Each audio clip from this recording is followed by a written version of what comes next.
Aaron Glenn and Darren Mougey win their introductory press conference. Takeaways from the first day of a new era of Jets football today on Locked On Jets.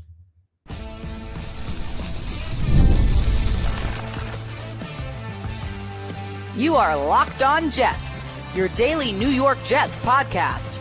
Part of the Locked On Podcast Network. Your team every day.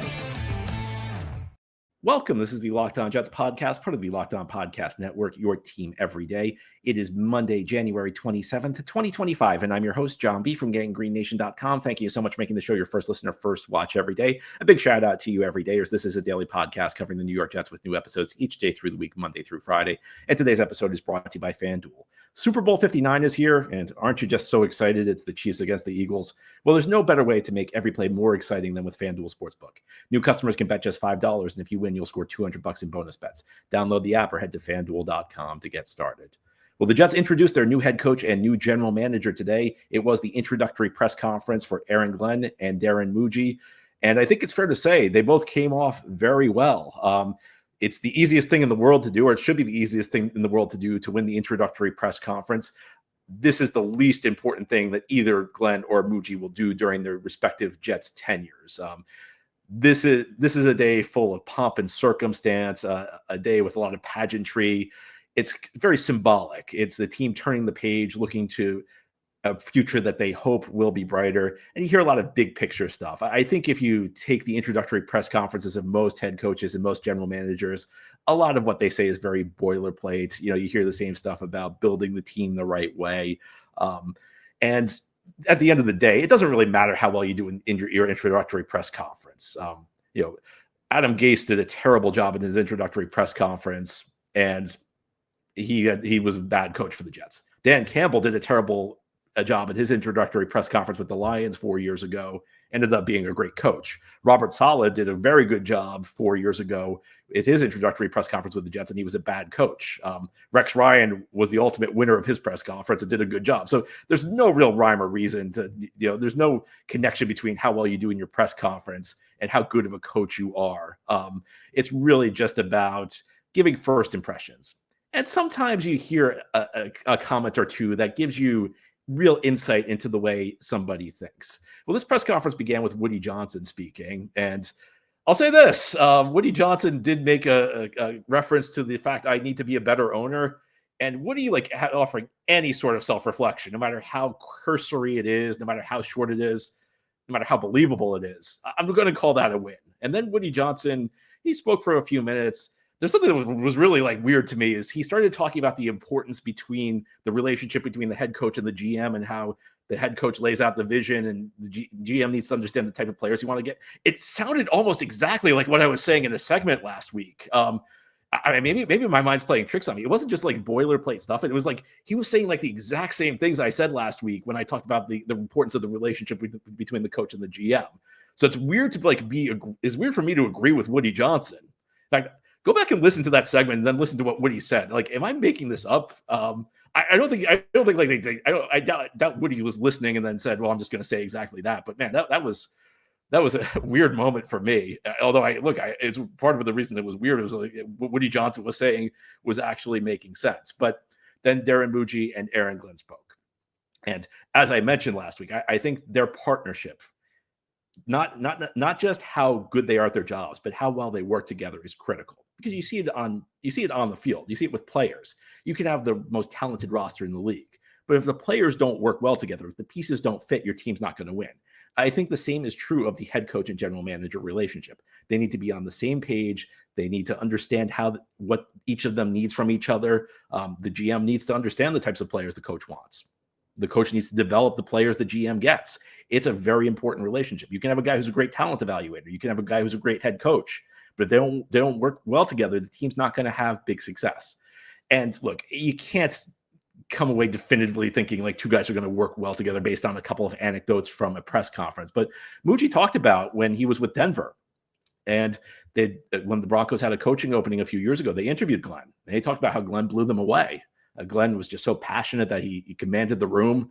And then he mentioned one thing that I'm probably the only one who noticed this. He talked about how when he interviewed for the Jets GM job, he was in Glenn's office, And that was music to my ears, because that showed me that like Aaron Glenn actually had some input into this hire, that this was not like when the Jets hired, Todd Bowles and Mike McCagnon, and they just kind of ran these two parallel searches with these guys who weren't really interested in working with each other. The fact that Glenn was part of this, I think, was a positive. And it shows that, they'll be able to, at least like there's some commonalities there. And, what Mougey said about Glenn commanding the room, 9 times out of 10, I would say, well, if Glenn was so great, why didn't you hire him? It's very easy to pay lip service to somebody. But in that search, the Broncos hired Sean Payton, the Super Bowl winning coach. So when you hire a coach of that pedigree and you pass on Glenn for that, I actually do believe what Mougey said about Aaron Glenn. And it's going to be critical that these guys work well together. Now, the Jets announced a change to their reporting structure. Both Mougey and Glenn will report directly to Woody Johnson. And that's a change because nominally, at least, Robert Saleh reported to Joe Douglas, and then Joe Douglas reported to Woody Johnson. Of course, over this last year, Woody Johnson kind of bulldozed that arrangement, and Woody took total control of the franchise. And if you've been listening to the show, I'm not really wild about the idea of both the head coach and the GM reporting to Woody, because, my concern with this franchise has always been divide and conquer with the owner. But I think last year kind of shows you how sometimes the nominal structure isn't that important, because in theory, Joe Douglas was supposed to be in charge of the team last year, and Woody Johnson still took control and, dominated everybody. So it's less important to me that, both of these guys report directly to Woody Johnson. It's more important that they're just on the same page, because where the Jets fall into trouble is like when the head coach and the GM disagree, and then Woody becomes like the tie-breaking vote. That's become an enormous area of pitfalls for the Jets through the years, in addition to other areas where the owner is too hands-on.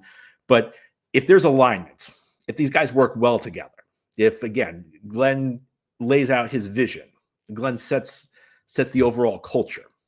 And, if you saw that press conference, again, there's only so much you can take from the press conference, but Aaron Glenn has a chance to be a culture-changing coach. I'm not going to say he's going to be based on a few comments in the press conference, but you can see how he gets people fired up. You can see the presence he has, the way he commands the room. If he sets that culture and he communicates well with Mougey, and Mougey's good at identifying the types of players who are fits for the Jets. And when I say fits for the Jets, I mean, do they have the attributes needed to run Aaron Glenn systems? But I also mean, are these guys who are going to be the type of players you bring in to build a strong locker room culture? Are these going to be the types of guys who work hard? Are these going to be the types of guys who don't make excuses? That's what's important.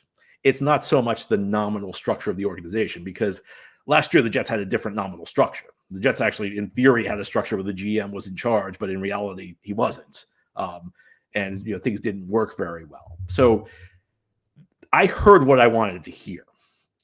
It's one thing to say you're going to work well together. It's one thing to say you're going to work well together before there's been the potential for any conflict, before there's been the potential for any problems. When the rubber actually hits the road, when you hit a rough patch, that's when we'll find out how well these guys work together. But what I was really listening for was, first of all, the fact that the idea that there was a rapport between these two guys. And two, the idea that Glenn was involved in the hiring of the GM. That the Jets were thinking about this, that the Jets were going to make sure that the GM and the head coach were on the same page, that at least on paper, these guys can work well together. So for me, that was a really positive development. I might be the only one who picked up on that, but I think that was actually a really critical thing to listen for. And I heard what I wanted to hear. Now, here on the Locked On Jets podcast, let's talk about some other things Mougey and Glenn said. Another thing that really stuck out to me actually coincides with a major issue for the New York Jets.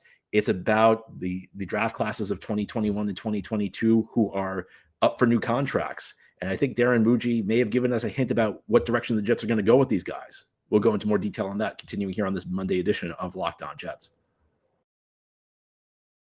Today's episode of Locked On Jets is brought to you by LinkedIn. As a small business owner, your work does not end when the clock hits 5. Your business is always on your mind, which means when it's time to hire, you need a partner that works just as hard as you. And that's where LinkedIn Jobs comes in. When you clock out, LinkedIn clocks in.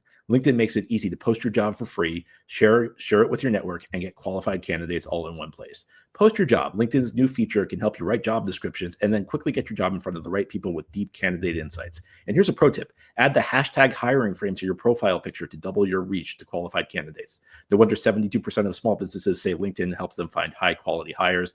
Jets just hired two guys they hope will be high-quality hires, Aaron Glenn and Darren Mougey. They were able to use the 33rd team to help hire them. Well, you don't have access to the 33rd team. LinkedIn could be the 33rd team for you. Post your job for free at linkedin.com/lockedonnfl. That's linkedin.com/lockedonnfl to post your job for free. Terms and conditions apply. Thank you so much for making Locked On Jets your first listen or first watch every day. Big shout out to you everydayers. This is a daily podcast covering the New York Jets with new episodes each day through the week, Monday through Friday. Aaron Glenn and Darren Mougey met the press and met the fan base today. It was the introductory press conference for the new Jets head coach and new Jets general manager. And as I mentioned earlier, these press conferences, you hear a lot of boilerplate stuff. But Darren Mougey did make a comment, which was on one hand, kind of the ultimate boilerplate comment, but on the other hand, actually could be pretty significant when we think about how the Jets navigate this offseason and the next couple of years, because the Jets have kind of reached a crossroads right now. Their 2022 draft class was excellent. They drafted 4 quality players.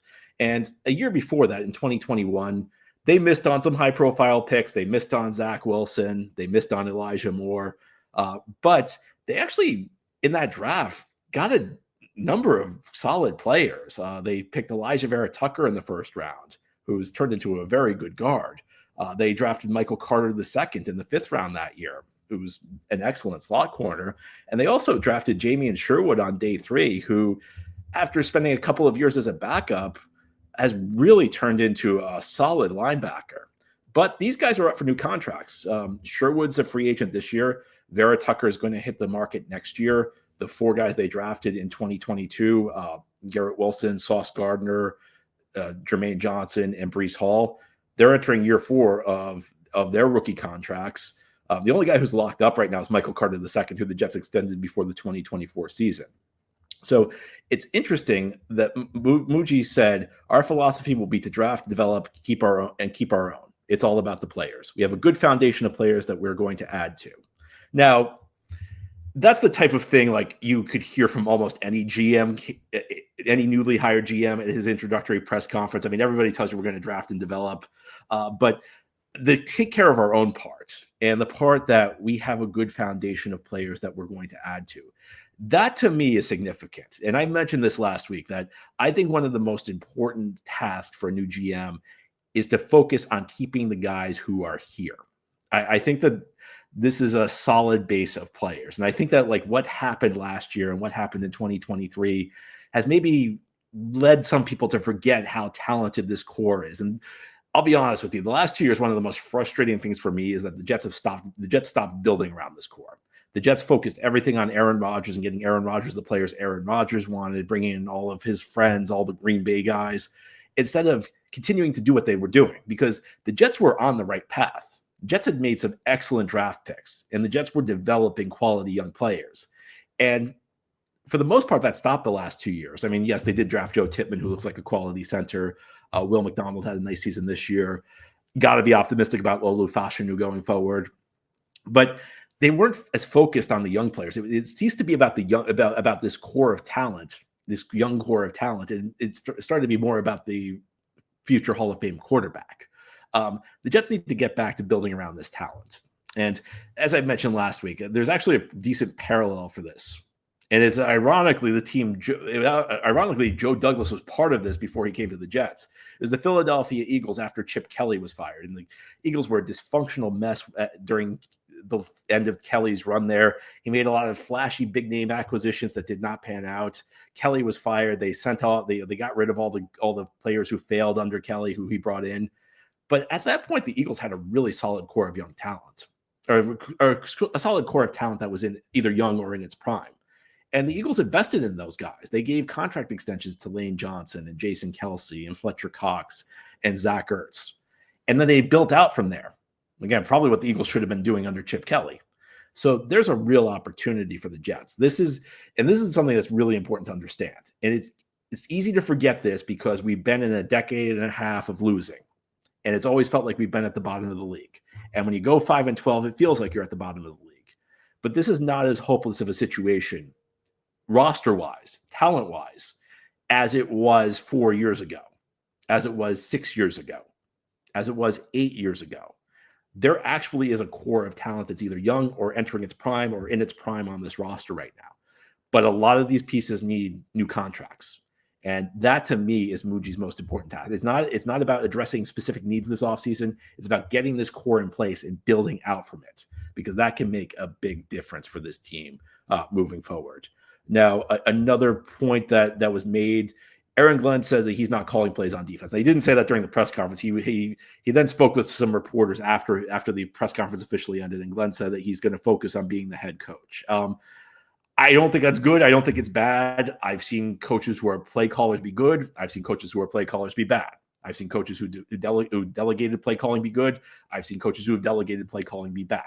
It's all about finding the right staff around you. The one thing I will say is that if Glenn's not going to call plays, that just makes the defensive coordinator hire more important. If Glenn was willing to call plays, I don't think it would be that significant. Of course, you would hire a defensive coordinator. You'd hire somebody to do a lot of the heavy lifting and game planning, but it wouldn't be as significant because it would be a sign Glenn would be more hands-on with the defense. The fact he's not calling plays, that means that, maybe he wants to delegate a little bit more. You never know, though, because Robert Saleh didn't call plays, but we know he was a big part of the defense. But that's significant just from that standpoint. I don't think it would be a bad thing if Glenn called the defense. I don't think it's a bad thing that he's not calling the defense. And quite frankly, with the names who have been mentioned as Glenn's potential defensive coordinator, Steve Wilks is near the top of the list. I'm comfortable with that. I'm comfortable if you go out and get a guy with a relatively big name as your defensive coordinator. I don't think there's anything wrong with that. And my view with Glenn is not that he's like the schematic wizard that a lot of guys are. So there's certain guys you hire and you just think like they are brilliant defensive architects or brilliant offensive architects if they come from the offensive side of the ball. I don't think Glenn is really, you're getting Glenn for his X's and O's. I'm not saying he's a bad X's and O's coach, but I think this press conference, if you saw it, if you listened to what Glenn said, if you caught how he communicated, this is not a guy who's focused. This is not a guy you get for defensive acumen. It's not a guy you get for offensive acumen. You get a guy because because Aaron Glenn's going to be the type of guy who gets people to buy in. He's going to be that type of culture-changing coach that you're looking for. Look, I'm not going to guarantee that, but that's kind of the idea. It's like, look, yeah, Aaron Glenn did a great job this year with the Lions, but the area where he did best, it wasn't, his scheme. It was getting guys to buy in. It was getting guys to avoid the pitfalls of making excuses because you had a lot of injuries. It was motivating. That's the area, and that's really what the Jets need right now. The Jets need somebody who's going to come in and fire the team up. They need somebody to come in and motivate the team to get through difficult moments. Because I think that's an area where Robert Saleh really failed. I think when the Jets hit adversity, they were very willing to make excuses to feel bad for themselves. It was true many years while Saleh was here, maybe none greater than 2023 after Aaron Rodgers went down. With Aaron Glenn, what you saw was a team that was decimated, a unit that was decimated by injuries this year. But Glenn would not let them feel bad for themselves. He would not let them make excuses. That didn't mean the results were always good. There were some rough games after at some point you just run out of players. And that playoff game against Washington, that was ugly. I'm not going to deny it. I'm not going to deny that was ugly. But they didn't lose because they quit. They didn't lose because they felt bad for themselves. They lost because they were outmanned. And that's a big difference. That's all you can ask from a team is to give it its all. I feel like we haven't gotten all from the Jets over the last couple of years. So hopefully that's something that's about to change. Now, here on the Locked On Jets podcast, I don't think we could discuss the new regime without discussing the quarterback. Nothing was really definitively said about Aaron Rodgers in this press conference, but maybe that is worth noting. Maybe that is significant. I'll explain why as we continue here on this Monday edition of Locked On Jets. Today's episode of Locked On Jets is brought to you by FanDuel. Super Bowl 59 is here. One game, two teams, endless possibilities. And there's no better way to make every play more exciting than with FanDuel Sportsbook. Whether it's predicting the first touchdown, calling the MVP, or even betting on the coin toss, FanDuel makes it easy to get in on the action. With live betting all game long, you can adjust your bets as the game unfolds and feel the thrill from kickoff to the final whistle. And the live betting feature lets you stay involved no matter what happens on the field. And the app is super easy to navigate. Plus, knowing that you could place a $5 bet and potentially win $200 in bonus bets for the Super Bowl, that's the icing on the cake. Download the app today or head to FanDuel.com to get started. Bet just $5, and if you win, you'll score $200 in bonus bets at FanDuel.com. That's FanDuel.com. Bet with FanDuel, official partner of Super Bowl 59.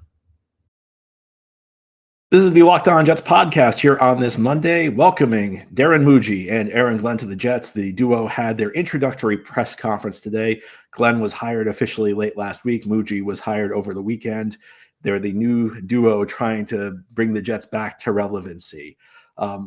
So one thing that's kind of hanging over the Jets this offseason is the status of Aaron Rodgers. And I think the smart money, I think most people believe Rodgers will not be back with the team next season. There's a good chance he'll retire anyway. There's a good chance at 41 years of age that he just is done with the league. He's been in the NFL for 20 seasons. He's accomplished everything you could possibly accomplish. This year was not good. This year he showed signs of deterioration. But until it's official, it's going to be a topic of discussion around this team.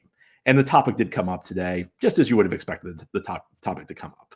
And I don't know that we can draw definitively based on what Aaron Glenn said, but going in, this was my mindset, is that there have been a few rumblings that maybe Aaron Glenn wants Rodgers back. If Aaron Glenn really wants Aaron Rodgers back, I think the easiest thing in the world to do would be to go in this press conference and say, we want Aaron back, and say, we respect Aaron's going to make a decision, but we really want him back on this team next year. And if Glenn did not want Rodgers back, well, you're not going to go out and say that. You don't want your first act as Jets head coach to be, headlines about you disparaging a future Hall of Fame quarterback. You can be more diplomatic about it. You're going to say, well, we'll see. We're evaluating things. Yeah, it's unclear what's going to happen. So it was going to be one of those two things. Either Glenn was going to come out and adamantly say, definitively say it, we want Aaron here in 2025, or he was going to say, well, I don't know. We're going to evaluate things. So which of these two was it? I think it's pretty clear. His first comment was, this thing is not about Aaron Rodgers. It's about the roster. And he said he would not rush a decision on Rodgers, but promises they'll get the right answer. So that was not Aaron Glenn saying that definitively, I want Aaron Rodgers back. I'm not saying that it's a done deal that Rodgers is gone, but I think even heading into this, it's been pretty clear that it's unlikely Rodgers is going to return next season. Now, Woody Johnson says he's not going to be involved in these. He says he's going to defer to Glenn and Mougey, which, yeah, well, we'll see. I'll believe that when I see it. But it just feels like the Jets need to turn the page here. And I feel like for a new coach, it's a very difficult situation to come in and have a guy like Rodgers still around. During Rodgers' Green Bay days, it was always clear, he's going to be your quarterback. You'd always want him to be your quarterback. In fact, during the Green Bay days, when the Packers made a coaching change in 2018 and got rid of Mike McCarthy, that job was attractive in part because Rodgers was there, because you'd have the chance to coach Aaron Rodgers. But you knew that Rodgers was always going to be a critical person in that organization. With the Jets right now, we know that, how much longer would Rodgers be here anyway? He'd only be here for 1 year. And no matter where Aaron Rodgers is, he's going to be, he's going to be front and center. And I just think it's a really tough thing to do after 2 years where everything has been built to his specifications, to now say you're not the most important guy in the organization. I've heard the idea that Rodgers could be a bridge quarterback, but the thing is, I don't know that a guy like Aaron Rodgers will ever truly buy into being a bridge quarterback.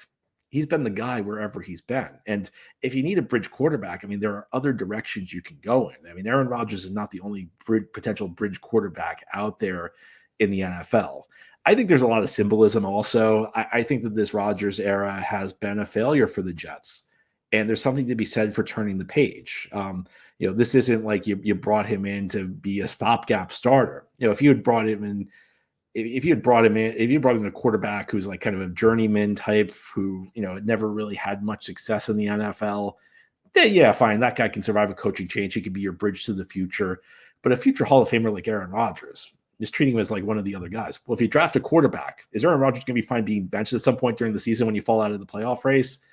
I don't know. It just seems it seems like a lot to ask. And my guess is that Aaron Glenn and Darren Mougey understand this, and that doesn't even go into the financial dynamics. I mean, Rodgers, would be due another $37.5 million, and then the Jets cap hit for 2026 if and when he retired would be astronomical. It would go over $60 million. So I don't know that this is necessarily big news. Again, like introductory press conference doesn't really mean a whole lot. I mean, frequently you hear a head coach and GM tell you something in an introductory press conference, and in reality, what they end up doing ends up being 180 degrees with what they said.